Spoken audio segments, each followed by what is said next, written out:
All right, what are you ladies saying about Babs?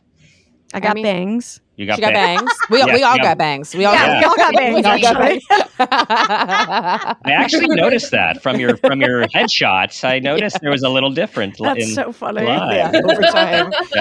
We're doing great. We all got bangs. Yeah, it's all about self-exploration, right?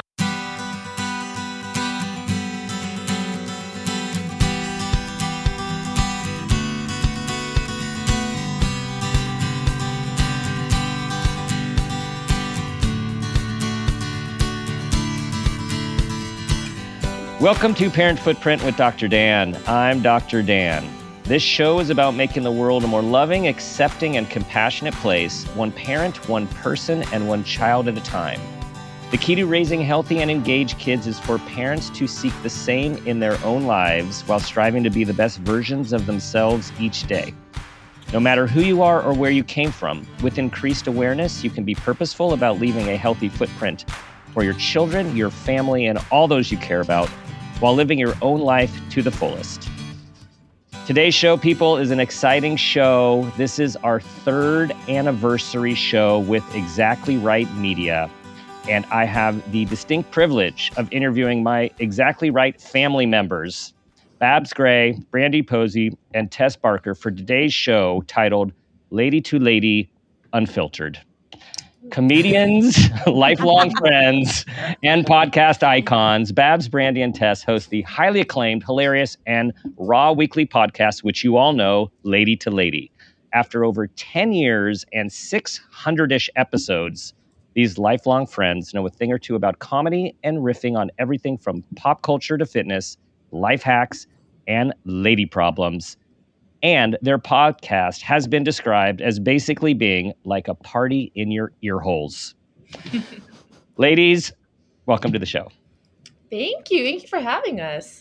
It's always weird to hear your show described back to you. Yeah. Isn't it? Yeah. Did we write that? I'm like, that was good. I took some pieces and then I did some stuff with it. You know, I loved it. Yeah, that was great. Yeah, congrats on 3rd anniversary. That's amazing. Yeah, well, thank you. We're going on about 7 years, and 3 of those, of course, with Exactly Right. And you guys, 10 plus years. You guys have been doing this a long time, and do you remember what the podcast world was like? Oh yeah, there wasn't when you one. started. Yeah. Wild West. It was a lot of tumbleweeds and yeah. I feel like I learned what a podcast was when we started one. Yeah. Yeah. You just kind of made it up. Yeah. I mean, honestly, I think because we started as a live show, and we kind of, the podcast thing came out of like, oh, it's a lot easier to get someone to download something than to go see something at a black box theater in Hollywood at 10 p.m. But yeah, I think the only podcast I was really aware of was like This American Life. Wow. Early. Mm-hmm. You guys are early on. My wife sent me a video, Instagram recently of a woman who was filming her husband's first stand-up gig. Oh. And he said, okay, she'll stop soon. Yeah, she will. And the funny thing is the whole bit was, this is sidebar, but the whole bit was him ripping on her. It was very funny. Oh, okay. In a very loving way, of course. Yeah, but so he said, just I'm a little nervous, and just to start things out, I would like everyone just to go around the room and everyone just introduce the name of your podcast. It's like, I'm like, everyone has a podcast now. And you guys were like, you guys first to market, or maybe second to market. Yeah. Pretty up there. Yeah.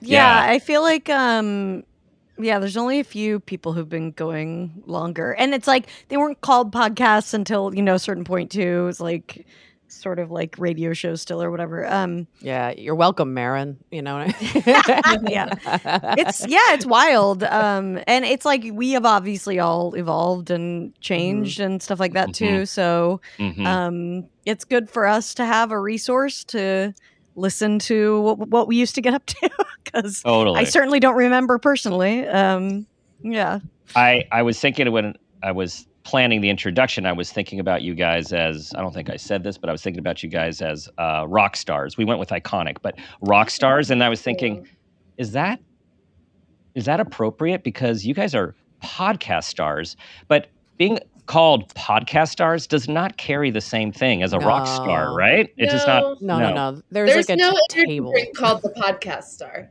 No. I do think it's similar to music, though, where like famous people want to do it, and they really get in on your industry.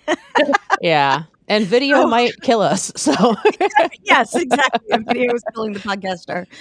Yeah. So I mean, obviously we've seen so many changes, and a big part of that is like everyone having a podcast, including celebrities, and it's definitely, we've seen a lot of change as far as just audience and what everyone's into and the formats that people change. We've stayed pretty consistent, because we're a chat show, so we don't have to go to all over the place. But even then, we have changed over the years, and it's been interesting. It is nice though seeing like, celebrities have come in, but a lot of them have also tapered off at a certain point, because I think because it feels great as a person that isn't the same as I think many of us would want to be, to watch them get a big hit and then that doesn't stay because they can't sustain.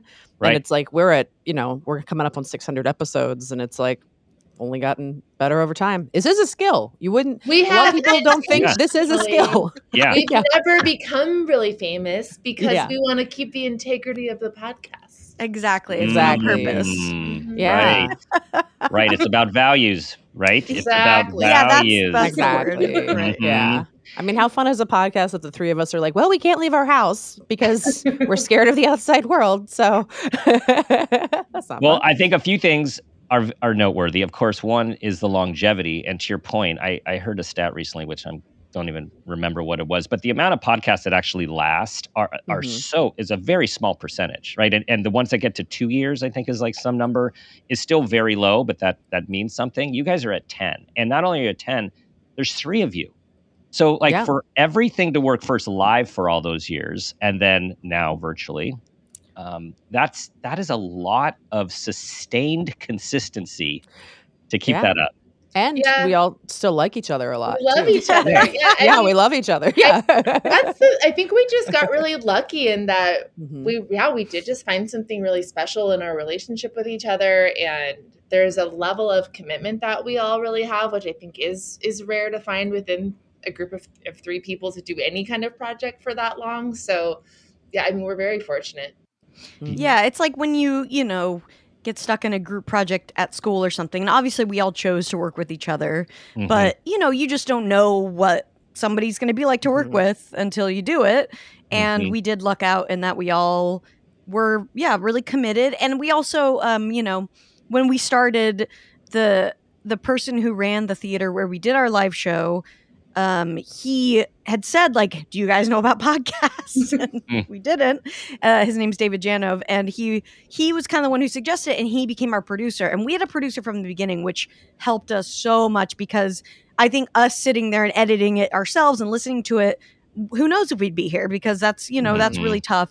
And we've been lucky to have a producer the whole time. And I think that's been a huge help, because when you get into it, having to listen to yourself is one of the worst things in the world. And I think a lot of people just get over it, and it's a difficult job. So and it's really time consuming. I mean, to do every step of it. I know people who have. I've benefited from, you guys met Phil, our audio engineer, and Laura, our wonderful producer. I've benefited too. And there's no way I could just sustain without that. So, grateful for all of you, right? Producers, we are grateful for you.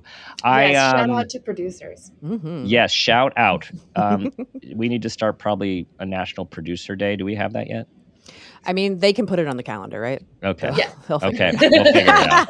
I would love to start seeing that card. I was admiring all the weird specific cards at CVS recently, and I would love a National Producer Day card. There's way too many days. But that's an important one. That is a really important one to add. So you guys are family. You guys, I want to know the origin.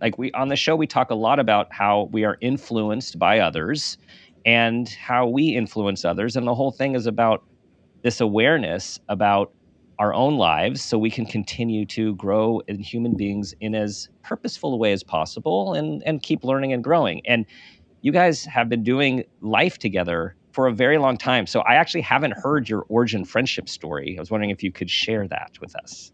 The year was 2005. Wait, what year was that? Probably 2005. No, 2008. 2008. When we started the show, yeah, 2008. When I moved to LA in 2008. And when did you move here, Brandie? I was here January 7th, 2007. Yeah. Okay. So yeah. So and Tess is from the LA area, so she was here already. But yeah, so we started. Me and Brandie actually met through UCB improv classes because like I was a big comedy nerd. I lived in Salt Lake, and I just knew I was like on a comedy message board. And it was they were always posting like about UCB and about shows in LA, and I would see the lineups and be like, oh my God, I want to be there. And so when I moved here, I like threw myself in and just started taking classes there because like that was the thing at the time.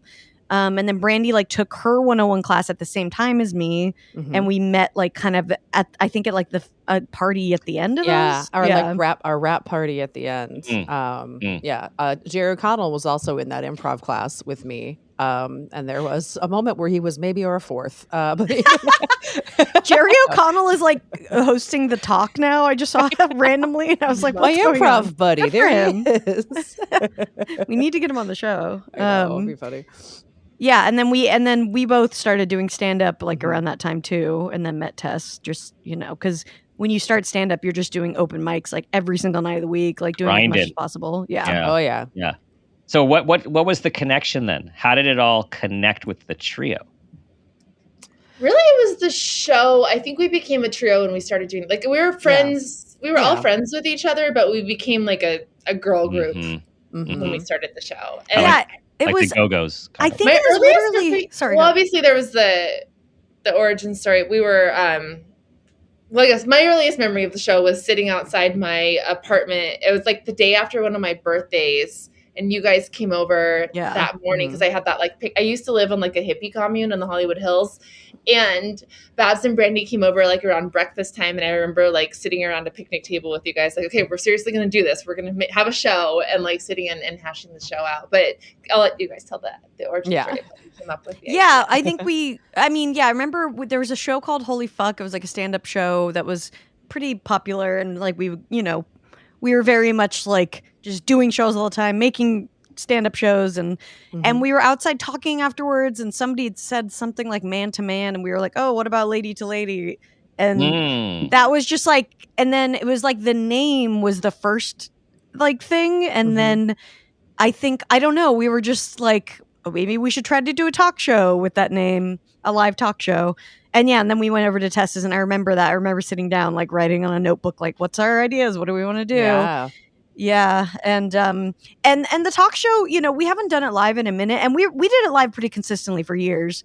It was really fun. I think it's still a dream of ours to make happen someday on TV, very weird, very like out there. And I think we all kind of realized like we had even though each of us is like pretty different, we all had very similar senses of humor, and like we're really into like following very goofy threads and kind of pulling off really stupid things on stage. So we kind of started doing the talk show, and every talk show would kind of have a through line with a sketch where we had a character named Chet who was like a different guy every time, and we would make him do something ridiculous, and then at the end of the show it would all kind of like culminate in this ridiculous moment. And like at one point we all made the whole audience like do the dance from First Wives Club in sync. Like we gave out white blazers to the whole crowd. Went to Goodwill and bought every white blazer we could. Wow. Well, there's a lot of those. Yeah. We hired an Oprah impersonator to be on the show with us. Just like a lot of fun. We love We're all proud millennials. So like we all like, there's certain things that we definitely like. I think one reason we really work well together as a group is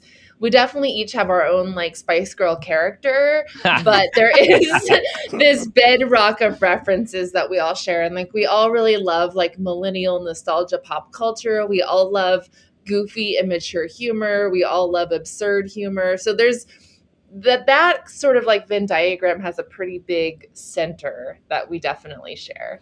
Yeah. I've been listening to your last several shows, and I was wondering because so much of it seems spontaneous. And then, for example, the Rumpelstiltskin show. Oh, with Ellie. So Ellie Hino was on. I interviewed her like a couple months ago, so it was fun to hear her.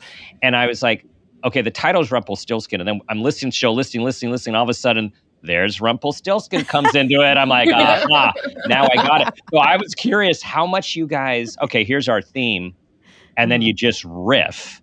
Or like, what percent is complete riffing versus a little planning? Because there's a method to your there's very little planning. No, the titles come after the fact. Oh, that's clear. That's clear. Yeah. It's our producer, Katie, will send us a list of like 4 insane things that we said. And we're like, oh, God, we said that into a microphone. Well, which one are we the most proud of? And that becomes the title. Nice. Yeah, we have our structure, it's a 3-part thing. And so it's like first thing, we just kind of riff with the guests, get to know them a little bit and talk about maybe a project they're working on. Second one, we'll like play a game where we ask them some silly questions or just try to get to know them a little bit better, whether that's in a goofy way or sometimes, it evolves into like a deep conversation. And then we do lady problems, which is problems. People call in with questions that they want to, help with. And that's I think our favorite segment too. It's, it's really rewarding to and also we get serious, we're a comedy show and we can joke around and stuff, but it's really fun to kind of like try to get to the meat of someone's problem and try to really help them out. So yeah, I think all 3 of us like really lead with heart just to begin with. And I think that makes it so you can be funny, you can be goofy, but like it also, you can be just as genuine by like getting serious because it's all coming from the same place. Well, and that's what I got that from the lady problem segments of like, you guys are being funny, but then you got a lady who's needing some advice and you guys like lock in your hats. Like it's like everyone gets like down to business. Like, all right, we're going to give some wisdom here. Yeah. Yeah. It's really cool. It feels great to clean someone else's closet, right? It's like, way easier. You don't need this. You do not need this. Yes, exactly. But like Babs says a lot, like, and I do this too, of like, when we're having an issue in our life, it has been a helpful framework to think like, okay, how would I give myself advice right now? I think giving people advice regularly does help you sort of frame your own problems with the kind of, I guess, distance that you might want to have in order to really like suss out what is the best plan of action. So it's been cool kind of in that way too. Well, I completely relate to that in my when I'm in my real life, not my psychologist life, and I'm struggling with something. I just catch myself and say, what would you say to a client right now? It's fun. Like you have to like shift over to this other part of your brain. And all of a sudden it's like, oh, okay, well, this is what I would tell this person. Like, yeah, why don't you like look in the mirror a little bit? Right. So it does help to take that perspective. Yeah, I think this is important. That's so helpful in so many areas. Cause I think that comes to when you're kind of like that bad self-talk that we all do. And you think like, well, I would never talk to my friend like this, or I would never, treat a loved one like this. And it's really, good to try and look at it from that outside perspective sometimes. So when we think about growth and awareness here, I am very interested to hear what you guys say about this question, multi-part question for any of you, all of you. I'm curious how you have seen yourself, what changes you have seen in yourself in the past decade. And also, a fun part, what have you seen in each other, the changes in each other? 10 years. Yeah. Well, I'll say that so 10 years ago, almost 10 years and 3 months ago, my mom passed away. She'd been sick for about a decade before that, had been bedridden for the 3 years right before that. So the last decade has really been marked by me figuring out a lot of things about myself. And we had a complicated relationship too. And it was very, I think I've spent a lot of the last decade, I was very much raised in a way that I saw femininity as kind of weak and masculinity is where I found strength. So I think I've really spent a lot of the last decade trying to rebalance that a little bit within myself and understand that. I know that obviously is bullshit, but it is just changing the grooves in your brain and understanding where that comes from. And for me, I think that has been a big thing that I've been very focused on in the last decade for sure. I do not think that is bullshit at all. I mean, I think that's actually when we can be in touch with aware of our masculine energy and our feminine energy and the behaviors that go with and integrate. Like I think the most for us all to be integrating over time those different energies and behaviors and understand them, I think is very important. So let's go to your lady friends here, Tess and Babs. What have you seen? What have you seen with Brandie as it relates to this journey that she's been on there? I mean, well, or anything, you know. Yeah, it's not like a change. I don't say it's a change or something.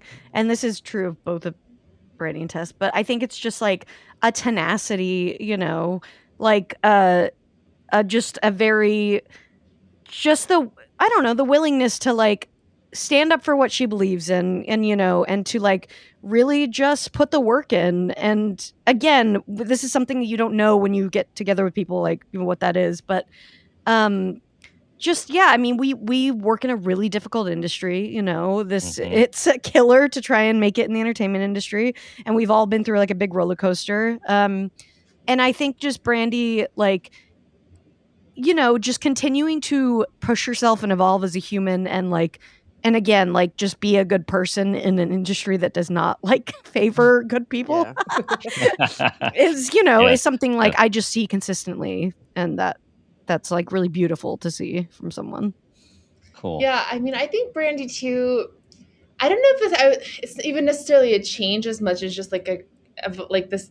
All this work is kind of culminating, but especially in the last couple of years, I mean, she's someone who's very good with like, here's the steps you need to take to actually do something. Okay. Like, it's one thing to have a plan, but it's another thing to execute it. And so, you know, she started a business this year. She has her own record label, and I'm just so in awe of her. And so being able to like see her, I've seen, okay, you're good at keeping books, and you're good at knowing how to like plan a trip on the road, and you're good at doing all this stuff. So it's kind of just seeing all those pieces come together and grow into something that's like bigger than I've ever seen her have. So I think it's not even necessarily a change as much as like a culmination sort of all those threads that I've seen growing over the years. Awesome.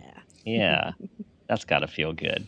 Yeah. Yeah, no, Brandie follows through. It's like she's got she's always she's good at like seeing the big picture, or like seeing a lot of different facets of it, you know. Which is again good for us also, because like she's paying attention to the stuff that like my brain just like does not. With numbers, my brain does not do anything, and so she like observes all of that, and it's, you know, good for us also. We all have our strengths. And that's just a thing that I'm like, it's not my strength, and it is what it is. Oh, all right. All right. Who's next? Who wants to share their personal changes? I'll go. I mean, I don't know. It's so hard to. I mean, I've definitely chilled out a lot. You know, I feel like I was, you know, just like pretty, like partying and just like, you know, really living it up as you do as a young person doing comedy, you know, in LA. So I think like I've settled down a lot more, and I think I don't know, I'm more sure of myself than I used to be. And I think that I was doing some things out of insecurity, like a lot of my relationships and stuff like that were out of insecurity and not necessarily like because I wanted to be with someone. So I think I've learned more about myself in that way, and just kind of, you know, just gotten older and like been cool with like settling down and not having to like be doing something all the time, and like being okay with just also hanging out. that feels good. That more contentment and that more and confidence, more self, like confident in self. Yeah. And I think I mean, you know, on a side thing, like me and Tess also went through a crazy journey with our podcast about Britney Spears. That was like a huge part of the Free Britney movement, and you know, that was like a years long journey. And I think on the other side of that has just made me more sure of myself, just because we had to deal with a lot of people who doubted us, and you know, it was a lot of like facing people who were kind of talking shit about you, and that was something I hadn't dealt with that level before. And I think that even though it was horrible, it did help me, and it helped me learn when to delete Instagram, delete Instagram, delete Twitter. And like, even though like I'm not, it's kind of sucks because like in some ways I'm like, oh, I wish I was more active on there because you need it for your career. I'm also like thankful because I'm just like, I know now what, where I get value from basically. Yeah. So, yeah. All right. What are you ladies saying about Babs? I got bangs. You got bangs. We all got bangs. We all got bangs. Actually, I actually noticed that from your headshots. I noticed there was a little different. That's so funny. Live. Yeah, over time. We're doing great. We all got bangs. Yeah, it's all about self-exploration, right? Yeah, absolutely. Will they? Won't they? Who knows? And yeah, no. I mean, I feel like Babs is like definitely like become more at peace, I think, in a lot of ways. And I think, like somebody like told me a long time ago, like there's a phrase that lives in my head all the time of like, love is boundaries. That's like a phrase that I like have literally written on my wall and shit. And like Babs, I think is like a really good representation of like working that and seeing that. It's like, yeah, the boundaries with the Britney shit, the boundaries with like shitheads, like, and over time you learn, the more you learn to love yourself, the better you are at like setting this stuff and like being the one that dictates like what you want and like how the life that you're like, I'm in control of this. Like the happiness comes from me. And it's like been really beautiful to see. Happiness is coming from inside the house. It's coming from inside the house. It's been funny. It's been great watching Babs become her own home. Thank you. Nice. Yeah, no, I agree. I mean, I think, Babs also like someone I've always thought of as very much herself, as always someone who I thought of as someone who knows who she is and enjoys being who she is. So I think that's something that like attracted me to her, in our early friendship. But, and we were early on in our friendship, we were both kind of single together and like single in our 20s in LA. And I think we both kind of had fun being a hot mess. Yeah, that was a good time. We had a great time. But I think that as you get older, the problem with kind of like living like that is that you can get in a situation where like so much of your energy is going towards like this person that you're trying to date or this person you're hanging out with. And I've seen, I guess, like an evolution in just like the degree to which she's able, like that she holds on to her own peace rather than like giving it to someone else. But but Babs is always like, again, just like Brandie, it's like she's always been someone who I think is like whatever stage of her life she's in, she's really there, and she's all in, in, totally. Yeah. Whether we want to be or not, right? Dive into the deep end. Yeah, undiluted ladies. Yes, unfiltered. Yeah. All right, Tess. What about your growth and expansion over the last decade? Yeah, I mean, I think similar things, like definitely I've had to like mature and like not, I'm someone who like has always been able to like, I could always like the kid that could like get an A and write the paper 2 hours before class. And so I think I've started to like learn to do that less, like just treat my body better and not pull as many all-nighters and not party as much. So that's been, I think, one big thing is I definitely like party substantially less, and I'm better at just doing things that are going to be better for my mental and physical health in terms of my workflow. Just because it's like I actually do still love pulling all-nighters, and I work really well late at night, but then that just messes up my whole week. So then it's been kind of like figuring out that equation of like, okay, you might get a lot of fun work done in this 12-hour period, but then you're going to lose 2 days from the sleep that you have to do to make up for that. So I've been doing that less. But then also, like the boundaries thing, I think particularly for women, I think that one thing, a journey that I'm still on, but I've been trying, that I feel that I have progressed on is separating like your own needs from like the desire to like not hurt people's feelings and to really understand that sometimes in business you have to have those boundaries, even if it's at the expense of maybe making someone sad or hurting their feelings. That because I have to think at the end of the day, like what is not hurting this person's feelings or is making this decision, is that worth something that really means a lot to me? So that's been something that I feel like I've progressed with too. That's really important. I wrote down too, love is boundaries after Brandie said that. I mean, that's gold, right? Because when we think of those of us who are more pleasing in nature, don't want to hurt people's feelings, want to do, I don't know, whatever the right thing is. We usually are sacrificing ourselves in so many situations without being aware. So I just love that a boundary is usually seen as, oh, you're mean, you're too direct, you're selfish, but it's not. It's actually healthy to set boundaries. And I think something with like the three of us too is like there's been times where I think one of us would have maybe let something go. Because there's three of us, we can be more honest with what is like best for the show, or like best for something to do. So it's like, okay, well, we've made each other stronger, I think, in like those decisions and stuff, because it's like, okay, well, we give each other like the courage, I think, to have made choices that I think individually, at least earlier on too, I think it would have been harder to stick to, because you didn't want to like bum somebody out or something too. Like, but coming from the three-headed beast that is lady to lady, it's we're stronger for it, for sure. Yeah. Well, and Tess also, like, Tess is an adrenaline junkie, like truly, like for like used to max out credit cards going skydiving famously.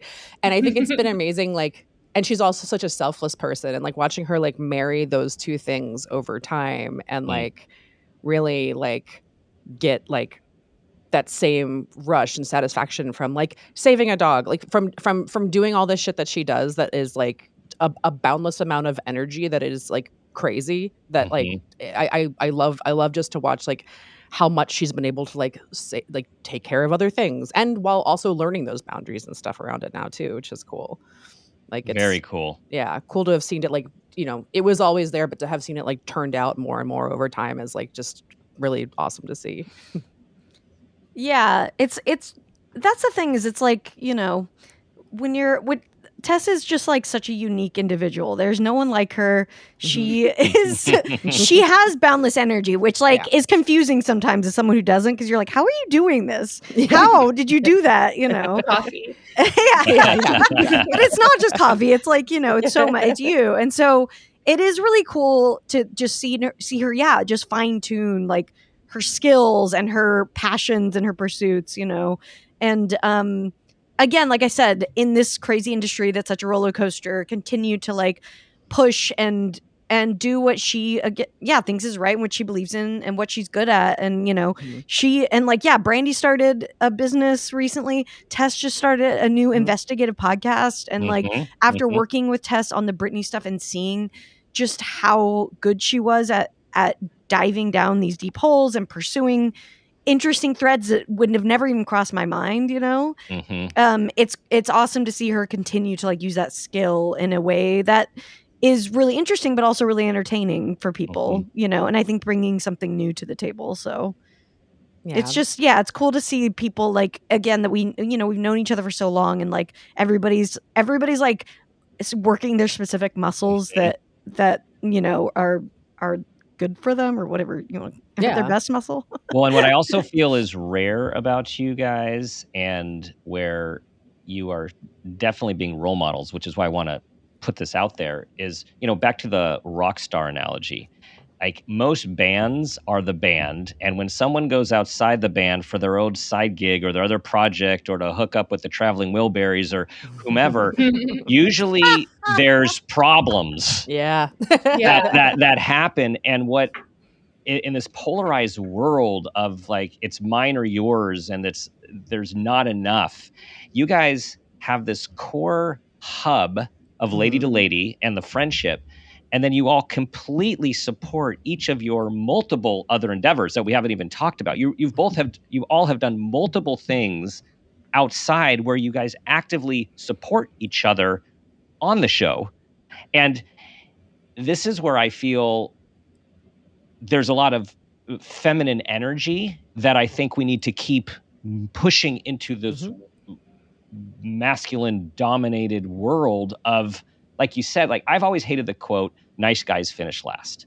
You know why? Because I've always been a nice guy, and I've had to learn boundaries over the years for sure. Yeah. But the whole notion that that's really a thing and actually is fairly accurate a lot of times, like, that sucks.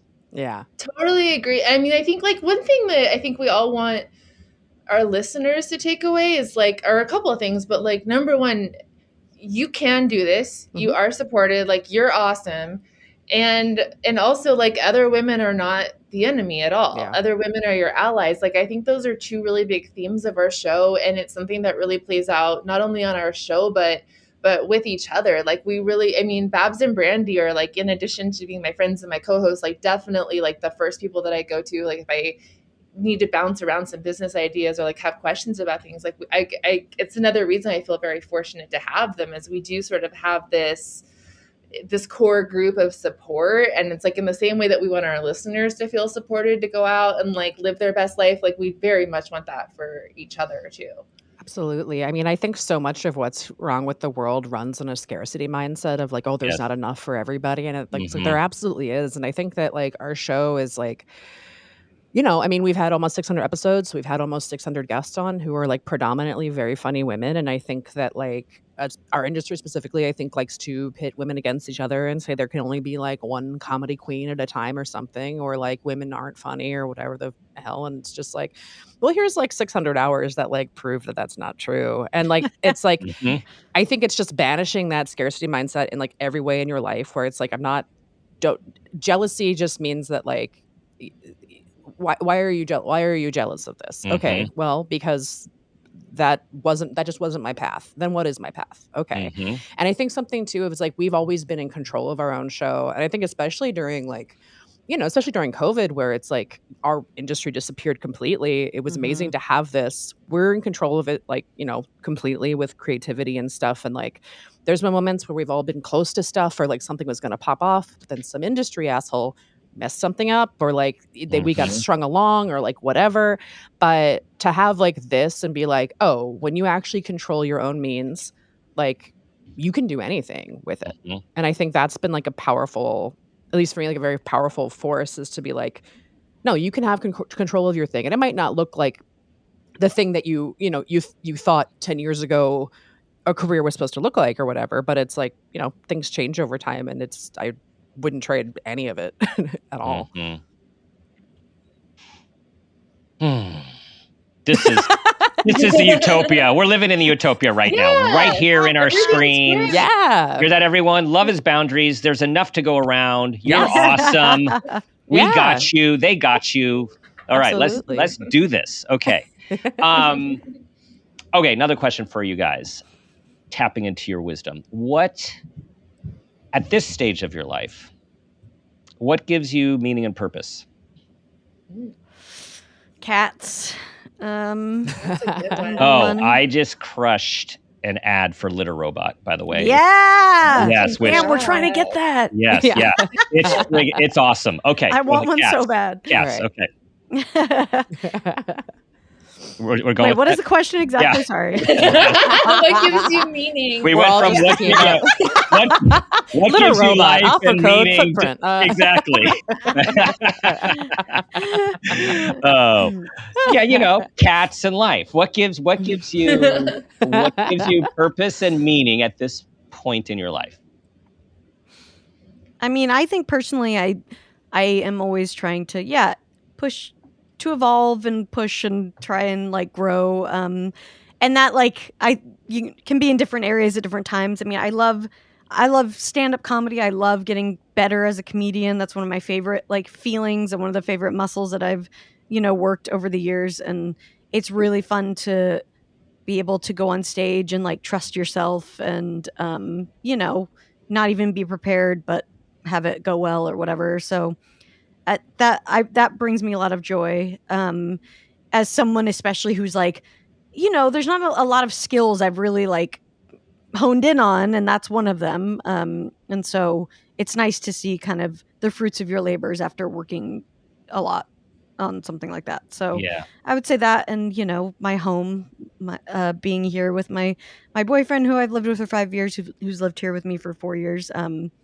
and just like the home we've made together, and our cats, our little family that we've made, and just making dinner and watching shitty reality TV together, and it's a good shit. Doesn't it? It's weird how simple it gets with the like as you get older, it can get simpler, and the things that you seek, it's just astonishing because a few years earlier, 10 years earlier, it was very different. Totally. So, yeah.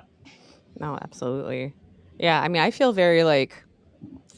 Yeah, I do feel like a kind of a culmination in a lot of stuff, as Tess was saying about like a lot of my stuff. Like I was like raised in DIY culture, like punk and ska stuff growing up in DC. Like that is like where my ethos, where my heart, where so much of like my politics, where so much of who I am comes from. And being like, I just turned 40 this year, and like being in a position that like I can, I've built my own career to this point, and I'm really proud of it. And making like not a full pivot, because my career is still like I'm still a performer, still doing everything, but being able to like take what I've learned and try to like apply that to other people to try to raise them up too has been like that's extremely gratifying for me, because I just think that there is like such a philosophy. There's such a cancerous philosophy in our industry that I do think that it's like whatever you can do to like say no, that you can be successful without that is like a massive driving force for me. And like that like gives me like that's what's been getting me out of the bed a lot lately, is just like applying like that philosophy to every aspect, and like being like, no, lift each other up, assholes. Right. You can do this. This is how it's the only way things will change. It's the only thing as a whole, on a macro, on a micro, it's the only thing things will change is if we can like, work on our empathy with others. And like, that really is like think about it like every day, for probably too long sometimes. That's really important. We are better together. Yeah. Yes. Mm-hmm. I think what gives my life meaning, I really just feel like what I want to do with my life and like what drives me is just like I really enjoy making things. Mm-hmm. Like I love feeling like, oh, this was just this like abstract idea, and then I turned it into a concrete thing that's out in the world. And I love the feeling. I really derive a lot of meaning from the feeling that I've made something that has made someone's life better. Even if it's just, I made your hour better at the gym because you listened to a podcast episode that I made, or I wrote something that was thought-provoking for you, or even like cooking is definitely one of my love languages. Like I was just back visiting my grandparents, and like my grandpa, he's 93, and like his love in life is cookies. And like I made him a batch of chocolate chip cookies before I left, because like, he has a hard time getting around and he's not feeling so hot. But like if I can just make him happy, like while he's eating that cookie, like that I derive a lot of meaning from. I just like making people's lives better if I can. And I'm a Taurus rising, so like I very much like I like food and nice experiences, and like I do get like the food and naps and trips to the beach, like those things do give my life meaning. Like I can think about a glass of wine that I had 5 years ago, and it still makes me happy. So wow, that must have been a very good red. Yes. It was red. It was red, white, right? Yeah. Who says that about white wine? 5 years ago, I had the best glass of white wine. Wow. Okay.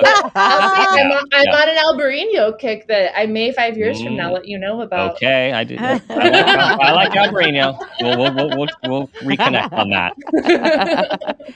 You guys are creators with purpose. With purpose. Yeah. I mean, I always try to think of like, if I was given $5 million tomorrow, what about my life would I change? And there's very little besides getting a pool, I think, for me, that I would want to do differently. Well, that's got to feel good. Yeah. I mean, it would be a really good pool, but I'm picturing an infinity pool. At the very least, at the very least, there'd be a slide too. I mean, you can go right off the edge of the cliff, just way down. Yeah, that'd be fun. The ultimate infinity. I mean, like where I live, I can see a guy who has a pool that I love, and like I don't necessarily need to have the pool, but I do need to have access to it. Oh. So I think that my 5 million would go towards somehow manipulating him into being my friend so that Instead I can go of to the just pool. getting your own pool. Well, I mean, where am I going to put a pool here? Well, with 5 million, you can buy your new house with a pool. Yeah. I'm already on this path. Okay, you're on this path. Buy his house. Yes. Yeah. I'm on the path of manipulation. Don't stop me, please. Okay, so one more question before the final question, and this is actually you've all have led into this. It probably partially answered it by your last great response, which is what impact do you hope to have on our fellow humans? I literally my brain just went to in Singing in the Rain when he does the make 'em laugh song and dance. That's like just all. That's like what at the end of the day. That's really what I want. I like to entertain people. I want to make someone have like a good moment. I like hosting dance parties and DJing too, and it's the same type of thing. Like I just want to give someone like a fun night where they can kind of forget about all the bullshit for a second. Nice. I think that to me that's it. I don't think about it like too much otherwise, because then I just get, I don't know, it gets too heady for me. But that's it. Make them laugh. I mean, laughter is powerful. I mean, I always think there's this Stephen Colbert quote that I always think about where he talks about how like the act of laughing, in the moment that you are laughing, it is impossible to be afraid, because a laugh is to say, I am joyful and I am here. It's to identify yourself in that moment as joyful. And like, it is a powerful emotion, I think, to elicit from somebody, because like we live in a world that wants us to be fearful, and that's where like that take care of only myself comes from. So like a laugh opens you. And I think there's your headiness. That's good. I'm a Pisces. There's the stuff that I can't. Well, before Tess answers, I just think you guys should think about going into comedy, because I think it would really mix with your goal of making people laugh. We should dedicate our whole lives to it. Yeah. Just a thought. Just a thought. What about you, Tess? I mean, I guess, I don't know, this sounds like a trait, but I honestly just want to make people happy. I want to make them smile or be happy. These things are so important, because we tend, some of us, to go down the rabbit hole of why are we here and what's the purpose. And it's really important to pull ourselves out and be just engaged in the present. And when you guys make people smile and make people laugh, the ripple effect, I mean, now I'm going to get a little heady, but the ripple effect of changing someone's day and the impact that has on them and how they treat everyone else that they see that day, like it's huge. Absolutely. Well, and I think like, obviously there's a lot of ways you can be, comedy is, very political in a lot of ways, right? And depending on, you can talk about things that are political, you cannot. I think being women in comedy is kind of inherently political, because we're having opinions loudly on a stage, Yeah, I have the microphone is like... Yeah. So I do like to, a lot of my stuff can kind of have this like secret message that it's not necessarily knocking you over the head with, but a lot of like hidden feminist, meaning or whatever. And obviously, I just think that laughter is a great way to bridge the gap. And I think that there's so many perspectives that can really be delivered in a way that are, that people are like more open to with comedy than they might be in other ways. So I do think it's a really important art form in that way. And not all of it is. I mean, a lot of it's just poop jokes and whatever, but that's why I really admire, great comedians who can talk about like really heavy things and make them funny and make everyone laugh about them. So I think it's definitely important in that way. Yeah, you get him with the poop joke, and then you hit him with the "I'm a person" joke. Yeah, the 1-2 combo. Yeah, literally. Yeah. Hey. Wow, what are we, pros? Whoa. Damn. All right, when's our next show, guys? Okay. It's time for you. Okay, I got to recenter here. Time for you wise ladies to answer the parent footprint moment question. Okay. Here we go. Ready? Seatbelts on. Tell us about a time that you became aware of yourselves as an individual, as an auntie, or even an awareness of your own parents, and that new awareness had a positive impact on your life and or those you love. I have two nieces. I have one that is turning 1 tomorrow, actually, and the other one's going to turn 5 in 2 weeks. And with the 5-year-old, like, she was born basically right before COVID, so I didn't see her for a few years. So the first time we ever really hung out, I took my brother and his wife and her to JCPenney to go do a JCPenney photo shoot. And I was like, oh yeah, you're a motherfucking aunt, and this is the kind you're gonna be. And it was like, my aunt was, I was very close to her growing up, like, and still am, but like she was like there's several people I kind of consider my mom, and like she's definitely one of them. And like it was a moment of like, oh, you get to be that now, and this is the way you're gonna do it, and you're gonna do it like you're gonna be fun and silly, and like you're gonna like it really just like felt like this moment of like, oh yeah, you get to do a lot of this shit that like you wish you had either done or like you did do in some capacity, and you get to do it in your own way. And like that, it's cool because now there'll be moments where I'm like, I'll be on tour or something, and I'm like, okay, I can buy stuff for Harley because like I don't want kids, but I'm like, oh, it's like fun to have like kids that you can buy stuff for and send to and like surprise them with, and like it's really I love that. I really like, and that was like kind of the first big thing I ever did with them, and was like, oh hell yeah, okay, cool, this is gonna be fun. I think the cool aunt and the meaningful aunt is one of the most special relationships that are there for the youth growing up. Like it's when you can't go to your parents, you go to that aunt. Like it's a really important relationship. Yeah. Absolutely.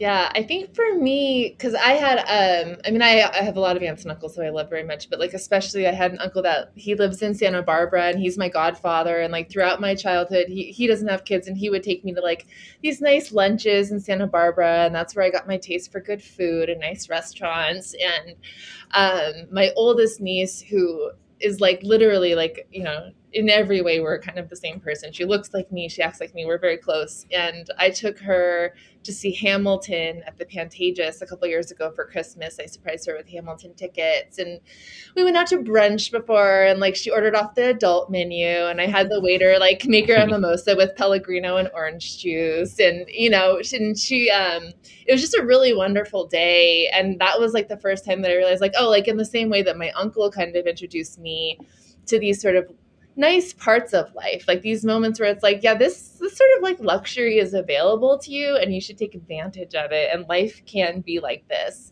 That was a day where I really felt like, oh, I'm now showing that to her. Like your parents probably aren't going to like let you order off the adult menu, but like you should know about the good blueberry pancakes,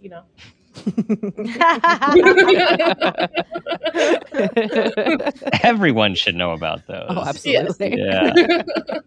Yeah. What about you, Babs?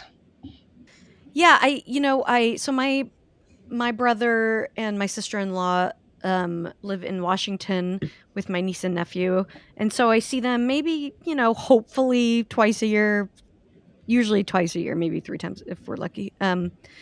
So this last Christmas, it's always like a pain in the ass to decide to travel, and I just wasn't sure and all this stuff. And my brother and my sister-in-law were like, oh, see if you can make it out. So I kind of decided to go last minute, and we were like, oh, let's surprise the kids. And we surprised my nephew first, and he was kind of like, okay, whatever, because he's trying to be a cool kid now. Okay. Yeah. Yeah. And then we went to pick up my niece and at her school, and just like, we're just standing there, and she saw me, and just like the way her face lit up, and she ran over to hug me. Oh God, I'm gonna cry. It was just really special, and I really like really put in the work to like foster a relationship with them, because they do live far away. I don't get to see them as much as I'd like. And it's really important to me to foster this because I don't have kids. I don't think I'm going to have kids. And I obviously want to, I want to be there for them. And I want to show them that like, I want to be in your life. I want to be present in your life, and I want to be there for you. And I think it's just also, it's an opportunity as someone who's like kind of extra.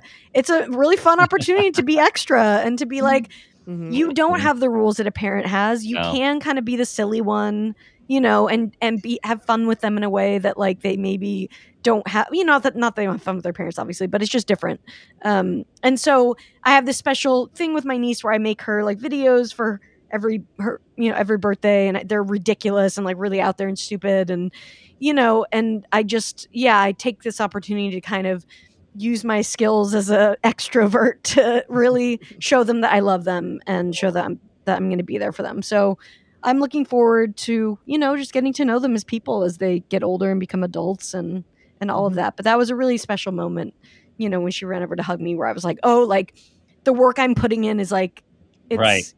It's there. It's happening because I don't always do that. I'm not great at fostering relationships sometimes. Like it takes a lot of extra work and, it can be hard. And so I was really happy to see that like, right. Okay. It's just keep going and keep doing this. That's really cool. Really cool. And it makes me think of a close friend's father passed away a few years ago, and he was a very special person in my life. And at all the talks about him were, and he was from Ireland. His family was all over the place, and he always showed up.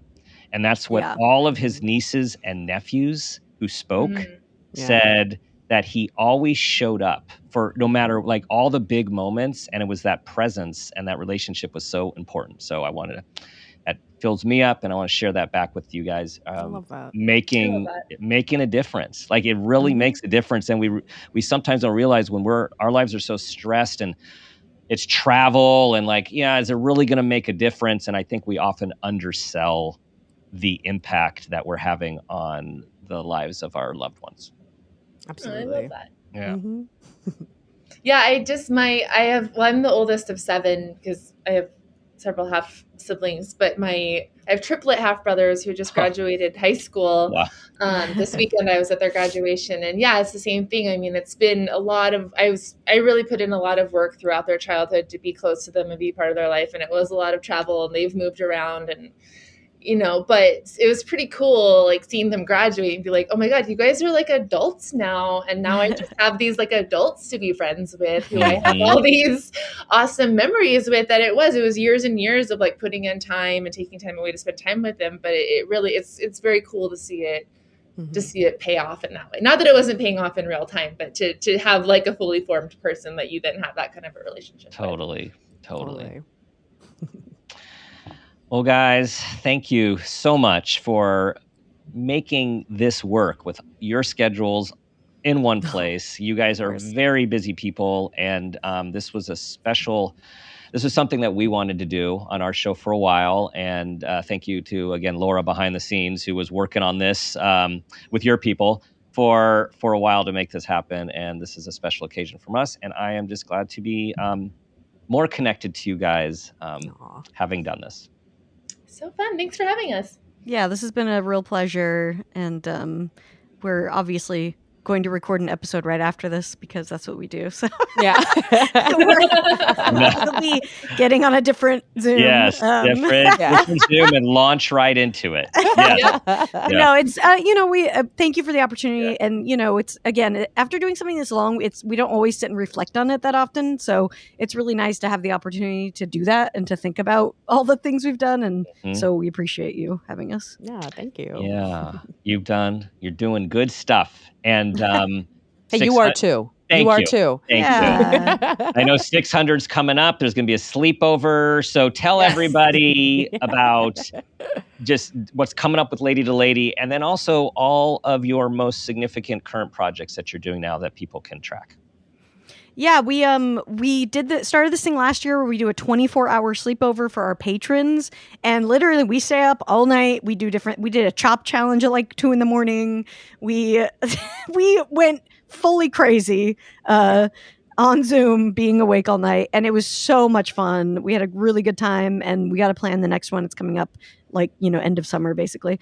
So yeah, and we do tons of bonus content along with our regular episode on our Patreon. So that'll be on there, and also our 600th episode with French Stewart. He comes on every 100 episodes, so.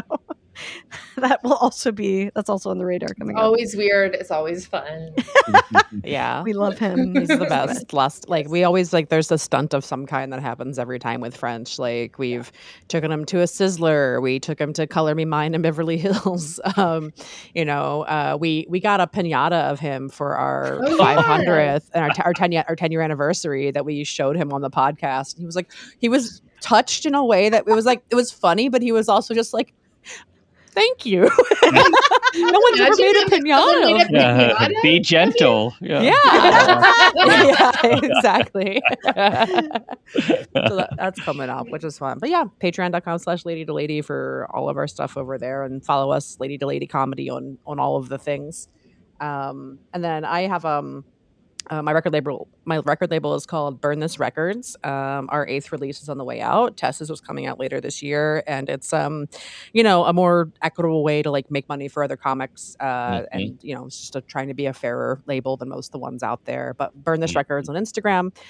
Burn This Podcast is also the podcast that goes with it, where I interview every artist, and I play a few tracks in their album on its way out, basically, just to give you a little taste. And those are a fun and silly time, and I'm very proud of all the stuff we're doing over there. Nice. Yeah. And Tess, do you have something going on? I do. As Babs mentioned, I just launched a new investigative podcast that I'm very proud of. I've been working hard all year on it. Every week I'm taking like what we did with the Britney Spears story, taking what maybe seems like a fluffy pop culture story and applying a serious journalistic lens to it. And then I'm also having episodes where I have friends come on and chat through different mysteries with me. But my first episode is about The Bachelor. I got a producer to come on record and give some pretty behind the scenes stuff. Serious behind the scenes stuff. Gnarly. Yeah. And this is they had to put a voice changer on him, so it's very or real. Yeah. Oh yeah. Wow. It's big. This is big, everyone. Juicy. It's very juicy. Yeah. Mm-hmm. Wait. You're telling me that everything we see is not exactly what happens? Not exactly. Spoiler alert, you probably don't want to go on The Bachelor. Damn, I was considering. And I'm just doing just doing stand up, and I have a few projects in the works that won't be coming out for a minute, but we all post our stuff on our Instagram and all that jazz. So yes, and not just stand. You are making people laugh. You are filling their life every day. I did have a really I'm just going to tell a quick anecdote, but I was on the road recently, and my grandmother passed away. And I was on the way to a show, and I was just I'm still going to go do the show because I don't know what else to do with my time right now, And it was at an Elks Lodge in this weird tiny town in Pennsylvania. I was where the hell am I, And I talked about my grandma on stage because, that's what I do. And I have a few jokes about her because I'm named after her and stuff like that. And afterwards, a woman came up to me, an older woman who looks like she probably is a grandma. And she said, is that true? Did your grandma just pass? And I was like, yeah. And she said, she just gave me this huge hug and was she was watching you, and she was watching you make us all laugh tonight. And she's proud of you. And it was just this really special moment of, that I wouldn't have had if I hadn't shown up to the show and if I wasn't deciding to just do it. And it was, it was really amazing. So I've been trying to carry that with me, as I'm going forward and doing this, but she's with you. Absolutely. She's with you. Yeah. Yeah. But yeah, just we're all always doing stuff, and we all are doing, stand-up shows and stuff like that too. And we should do it. It's been a while since we've done a live Lady to Lady, but we'll get that together again because that's always a really good time. So definitely follow us for that and see what weird shenanigans we get up to. Oh, and we should say we're doing some festivals later this year. Oh yeah, we're going to be in the Pacific Northwest, so follow us for details. Yeah, we're going to be up in Northern California and stuff, headlining a festival in September. October. Somebody told me when. Yeah, we're going to be at the Savage Henry Comedy Festival in Eureka, California, and also Santa Cruz Comedy Festival in Santa Cruz. There we go. Those are the details. Again, see? Me, I'm not the one with the details. That's Brandie's role right there. Yeah. Yeah. Well, cool. I'm in Northern Cal, so I'm going to have to check out those dates. Please. I'm probably closer to Santa Cruz than... did you say Eureka or Yreka? Which one? Eureka. Yeah. Eureka's pretty up there. That's right. Beautiful country up there. Yeah, gorgeous. Yeah, it'll be fun. But yeah, please. We would love to see you in person. That would be amazing. Yeah. Well, good luck with everything, and keep it going to another decade, to another 600. Woo! And thank you. We keep on keeping on. Thank you so much. Yeah. You too. Thanks for listening, everyone. Send this over to everyone that you know will benefit, and you know where to find these ladies. They are doing lots of good things for the world, and we are going to keep supporting them and their stuff. Thank you for being a part of our community. Thank you for your 5-star reviews. You know the last 2 things I'm going to ask you to do. I always ask you to do this. Try to be that person you want your child or niece or loved one to be. And ask yourself the guiding question, what footprint do you want to leave?